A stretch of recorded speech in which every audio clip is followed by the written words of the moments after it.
Welcome back, welcome back. After the Cavs' breakout season in 2021, they needed to make their blockbuster trade and did so on September 1st, 2022. Donovan Mitchell was traded to the Cleveland Cavaliers in exchange for Lauri Markkanen, Colin Sexton, Ochai Agbaji, 3 first-round picks, 2 pick swaps, just about 2 weeks before training camp started. When this trade first happened, everyone thought it could have some problems with the fit. 2 small guards in the backcourt has never seen sustained success in the NBA.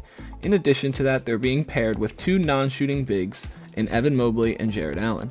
Everyone was curious to see if Donovan Mitchell could still be the player everyone viewed him as after his early success in the playoffs and from his career. After a disappointing loss to the Mavericks in 2022, Donovan Mitchell was traded to the Cavs, and now with the 2022-2023 NBA season starting, it was time to put some of those questions to bed. At the end of the 2022-2023 NBA season, the Cavs ended going 51-31, securing the 4 seed in the Eastern Conference. Donovan Mitchell has the best year of his career, averaging 28.3 points, 4.3 rebounds, and 4.4 assists, while shooting 48.4 from the floor and 38.6 from 3. All the questions people had about the fit with this roster going into the season have been put to bed. The fit with Darius worked great, both having 2 of their best seasons in their careers. Donovan Mitchell got back to playing the defense that everyone expected him to coming out of college. Evan Mobley and Jared Allen also had some of their best seasons, while this team had some amazing success. Going into the playoffs, this team had high hopes, just to lose 4-1 and got absolutely destroyed by the New York Knicks. Going into the offseason, there were still now questions about Donovan Mitchell long-term in Cleveland. Instead, he goes to the front office and gives input on who to sign in this offseason. The Cleveland Cavaliers signed Max Strus and Georges Niang to increase their shooting and physicality and spacing, which seemed to be the biggest issue in the Knicks series. The addition of volume 3-point shooting was something that the Cavs were severely lacking in their playoff series versus the Knicks, causing an issue for the spacing everyone had questions about going into the season. Now getting into the 2023-2024 NBA season, the Cleveland Cavaliers start 13-12, and Evan Mobley and Darius Garland both get ruled out for 6 to 8 weeks with a broken jaw and a knee surgery. At this point, the questions about Donovan Mitchell's long-term future in Cleveland became more prominent than ever. However, instead of just sulking and accepting that we were going to have a lost season, the Cleveland Cavaliers end up going 15-4 with them out. We see massive developments from Isaac Okoro's game, while nearly shooting 40% from 3 for this season, while also becoming one of the best 3-and-D role players in the league. Isaac Okoro has taken his play to the next level this season, even though having to shift between a starting and a bench role multiple times throughout the season. His defense has always been his bread and butter, but this season it just looks better than ever. He's had stretches of games against the Bucks holding Damian Lillard to under 30% from the floor, while also contributing on the offensive end. The constant pressure he puts on opposing guards is just one of the many reasons the Cavs have catapulted themselves to the best defense in the NBA during this stretch. In addition to the improved 3-point shooting, he has become one of the best fast break players in the NBA. When Isaac forces his opponent into a tough shot, he leaks out and goes full speed on the break, applying pressure at the rim they haven't had from the wing position in a long time. In totality, Isaac Okoro's development is going to prove to be a major contributor to the Cavs come playoff time. The Cleveland Cavaliers also got some new arrivals in the likes of Sam Merrill as well as Craig Porter Jr. Sam Merrill began by shooting a ton of threes at over a 40% clip, leading the Cavs to multiple victories and spark shooting that they were desperately missing. This kind of shooting and 3-point volume was something that the Cavs have never really had before, totally switching their offense from being a team that lives and dies with the pick and roll to shooting high amounts of 3-point volume and getting as many up in one night as possible. Craig Porter Jr. has been one of the many guys who has stepped up for the Cavs when guys have been out, playing the backup point guard role, controlling the pace, and getting everyone involved.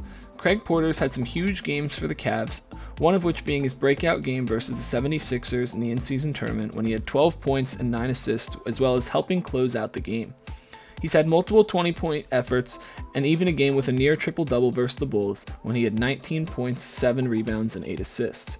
Craig has said in interviews that Donovan Mitchell has helped him so much throughout his rookie season, just showing another way Donovan's leadership has helped propel this team forward instead of backwards. This kind of next man up mentality has proved to be vital to the Cavs' success this season. During this stretch of games, we also got to see Jared Allen have a career season, averaging 15.7, 10.5 rebounds, and 2.7 assists while shooting almost 64% from the floor. With Jared Allen being more involved in the offense than ever before, we got to see his numbers really flourish. In addition to that, we got to see Donovan Mitchell play point guard for the first time in his career. During this stretch, his points per game nearly jumped to 30, while also averaging 7+ assists for this stretch.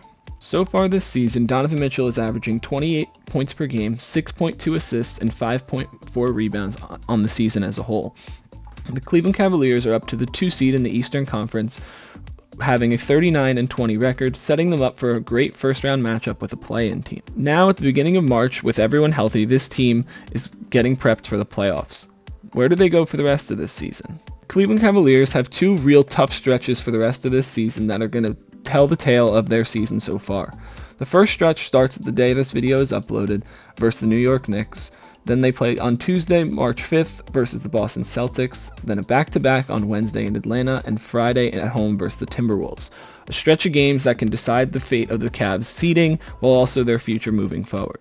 The second stretch of games is a West Coast trip spanning over 1 week with 5 games, starting off with the Denver Nuggets on March 31st, then at the beginning of April playing the Jazz and Suns on a back-to-back, while a day off, and then playing the Lakers and Clippers on a back-to-back. During these 2 stretches, as well as the rest of the season as a whole, there are some things as Cavs fans you should be looking forward to. One thing that you should keep an eye on is Darius Garland getting back into the Darius Garland we all know and love. He's had a rough stretch since coming back, but as of late, he's been shooting the 3-ball exceptionally well, making 15 threes in just his last 2 games. We also need to look out for Evan Mobley to continue to dominate and play the way he's been coming back from injury.